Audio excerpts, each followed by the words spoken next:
রাজ্য ও জেলা স্তরে বিজেপির হয়ে সোশ্যাল মিডিয়া পরিচালনা করা ব্যক্তিদের নিয়ে গতকাল বৈঠক করেছিলেন বিজেপির চাণক্য শুভেন্দু অধিকারী। আর সেই সভাতেই ভাইপো প্রশ্নের মুখে পড়তে হয়েছিল কেন্দ্রীয় স্বরাষ্ট্রমন্ত্রীকে। আর প্রশ্নের মুখে পড়ে তা এড়িয়ে যাননি শাহ। দিয়েছেন জবাব। রিপোর্ট অনুযায়ী মঙ্গলবার জাতীয় গ্রন্থাগারের ভাষা ভবনে রুদ্ধদ্বার বৈঠকে উঠেছিল ভাইপো প্রসঙ্গ। বৈঠক চলাকালীন তৃণমূলের গ্রেপ্তার হওয়া নেতাদের নাম নিচ্ছিলেন শাহ। সেই সময় বিজেপি কর্মীরা প্রশ্ন করেন, ভাইপোর কি হবে?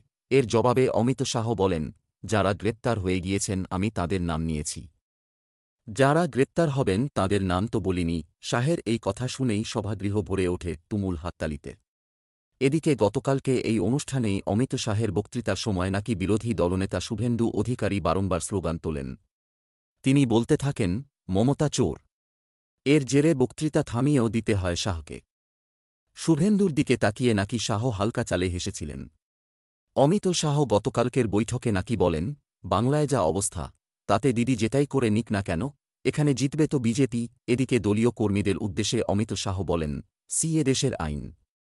মমতা বন্দ্যোপাধ্যায় সাধারণ মানুষকে এই নিয়ে বিভ্রান্ত করছেন। আমাদের দল সিএ কার্যকর করতে বদ্ধপরিকর। বাংলায় বিজেপি সরকার গঠনের জন্য কাজ করতে হবে আগামী বিধানসভা নির্বাচনে। বাংলায় বিজেপি সরকারের অর্থ হবে গরু পাচার রুখে দেওয়া, সিএ কার্যকর করা।